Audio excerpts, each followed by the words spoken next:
In September 1919, a silent wooden hull appeared off Vancouver Island. Inside, the remains of 12 men were found frozen in time.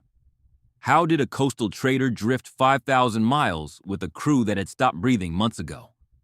The truth lies in the sulfur.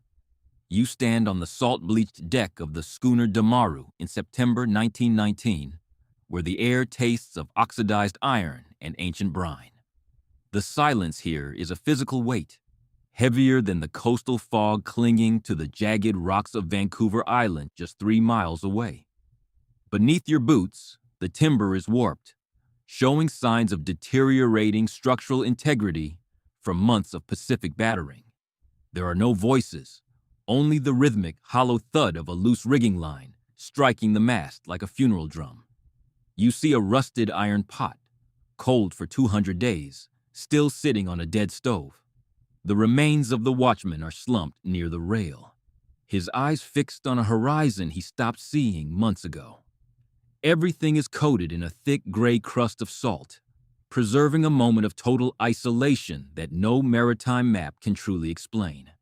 October 17, 1918, was supposed to be a routine commercial transit from the bustling harbor of Hakodate. The mission was clear: transport $40,000 of sulfur and salted fish through the freezing Japanese currents to coastal markets.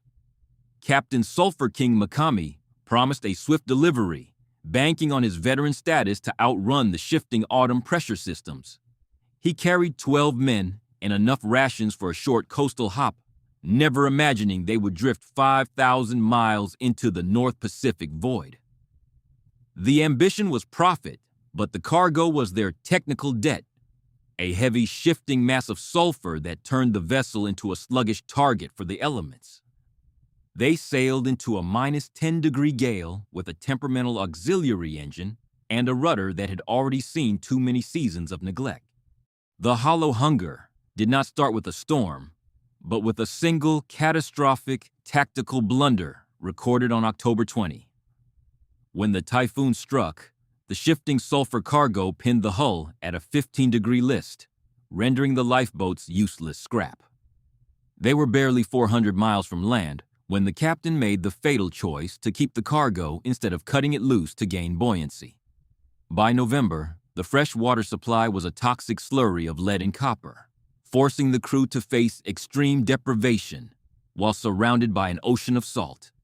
The engine room flooded, the fire went out, and the viscous flow of seawater claimed the bilge pumps. They were trapped on a floating island of yellow chemical dust, watching the Japanese coastline vanish behind a wall of impenetrable freezing mist. Forensic analysis of the salt-crusted logbook reveals a terrifying gap in the official timeline of this maritime disaster. The final legible entry is dated February 14, 1919, yet the vessel drifted for 7 more months before it was sighted. How did frozen figures maintain the ship's orientation and keep the bilge from overflowing long after the hollow hunger should have claimed them? There are dark stains on the captain's floor that do not match the chemical signature of the sulfur or the fish oil in the hold. If the crew succumbed in late winter, who or what was seen moving on the deck by a passing freighter in June? The official report calls it a tragedy of nature, but the physical evidence points to a premeditated silence that the sea refuses to surrender. The departure from Hakodate felt like a victory, a calculated gamble against the dying light of 1918. 12 men stood on a deck that smelled of fresh cedar and salted fish, oblivious to the fact they were stepping onto a floating tomb. The auxiliary engine hummed with a deceptive reliability, pushing the hull toward the open sea. For a moment, they were kings of the trade route, masters of a destiny that looked profitable on paper. Look at the confident, upright postures of the crew in this grainy Hakodate port photograph. They ignored the technical debt of a rudder that had already seen too much salt and too many storms. The captain, a man possessed by the sulfur's market value, chose to ignore the plummeting barometer. He saw the ocean as a highway, not a predator waiting for a single mechanical stutter. They left the safety of the Japanese archipelago behind and sailed into the white. And for a heartbeat, the mission felt invincible. Observe the deep, heavy shadows cast by the setting sun against the ship's primary mast in this archival sketch. By the third night, the first dark stains of rust began to seep from the engine room's iron casing. The young engineer raised his voice above the gale, pointing to the temperamental valves and the shifting weight of the sulfur. His warnings were treated as treason against the voyage's momentum, a youthful cowardice that the veterans mocked over bowls of steaming rice. The tension was a silent passenger, a growing crack in the crew's unity. Notice the frantic, underlined technical notes scribbled in the margin of this recovered engineering manual. Among the 12 was a cabin boy, barely 15, who saw the sea as a grand adventure rather than a laboratory for extreme deprivation. He spent his hours polishing the brass, unaware that the metal would soon be the only thing that didn't rot in the Pacific damp. The social hierarchy on board was rigid, a clockwork of tradition that left no room for the word retreat. They were moving at full speed toward a disaster that had already been signed and witnessed by the wind. Study the youthful, unlined face of the boy in this isolated portrait from the shipping company files. Then, the engine coughed a final, viscous flow of black oil before falling into a permanent, icy silence. The technical debt was finally called due in the middle of a typhoon that shredded their primary sails like wet paper. Without propulsion, the Demaru became a dead weight, a wooden splinter caught in the grip of the Kuroshio current. The transition from trader to ghost ship happened in a matter of heartbeats, leaving them alone. Look at the jagged, uneven tear at the edge of this salvaged piece of heavy canvas sailcloth. They were now 500 miles from the nearest human soul, drifting toward a void that no maritime chart bothered to name. The captain's ledger shows the first signs of a shaky hand, a minute vibration of fear hidden beneath professional entries. They had crossed the threshold into a world where the law of the sea is the only law that remains. The adrenaline of the start had vanished, replaced by the cold realization that the ocean does not negotiate. Examine the sudden change in ink pressure and slant in this original October 20 logbook entry. By November, the Pacific had stopped being a highway and became a cage. The thermometer plummeted to minus 10 degrees Celsius, a temperature that turns wet wood into iron. The hollow hunger was no longer a threat. It was a permanent resident in the galley. The crew realized the world had forgotten them. They were drifting through the North Pacific void, a place where the wind screams in a language only the doomed understand. Observe the heavy frost patterns crystallizing on the rusted hinges of this iron storage locker. The technical debt of the Demaru was finally being paid in full. The auxiliary engine was a cold, iron monument to neglect. The hand pumps were the only thing keeping the Pacific from claiming the hold. The men worked in shifts, 4 hours of rhythmic, soul-crushing labor to stay afloat. The viscous flow of salt water was constant. It was a war of attrition they were losing. Look at the deep, rhythmic gouges worn into the wooden handle of this salvaged manual bilge pump. The fresh water barrels were the next to fail. Forensic analysis of the containers shows they were patched with lead solder, a desperate toxic mistake. Every sip delivered a viscous flow of metallic poison into their systems. Their minds began to fog before their bodies gave out. The captain's logs become repetitive, a circular obsession with the cargo's value. It was a silence that ate at the nerves. Look at the heavy, dark sediment settled at the bottom of this glass sample of 1918 ship water. The first red flags of scurvy appeared in the younger crew members. Connective tissues began to deteriorate, and old scars turned a bruised crimson. There were no lemons or greens in the hollow hunger of the hold. Just dry rice and the lingering, suffocating scent of raw sulfur. The captain still refused to jettison the weight. a decision that was now an embargo on their survival. Look at the yellow, powdery sulfur dust coating the edges of this tattered crew manifest. By December 25, the morale on board had completely vanished. The silent Christmas was marked by the first death.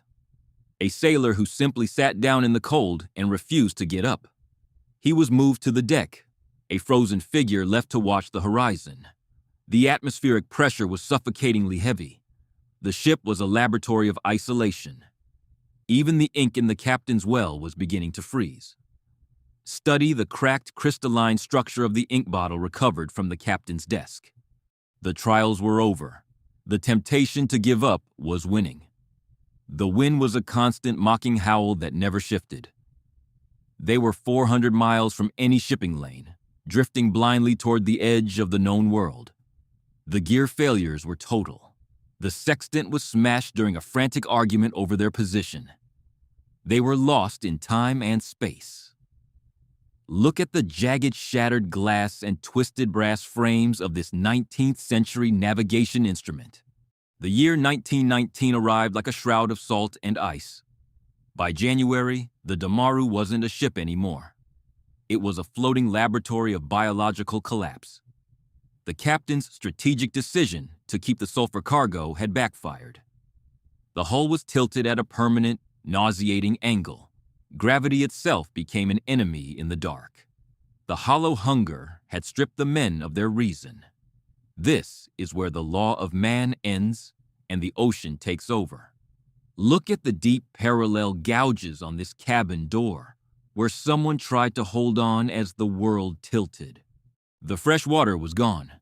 The crew was reduced to reclaimed liquid from the engine's cooling pipes, a toxic cocktail of lead and copper.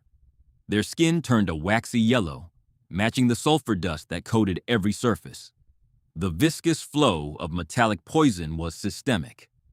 In the captain's quarters, a private stash of water was discovered. It was the ultimate betrayal in a place where brotherhood was the only currency left. Examine the heavy mineral deposits and dark scale inside this section of salvaged copper piping. February 14th was the date the music stopped. The last entry in the logbook is a shaky, illegible scrawl that tails off into a straight line. The captain was found frozen in his chair, still clutching a pencil as if he could write his way out of the void.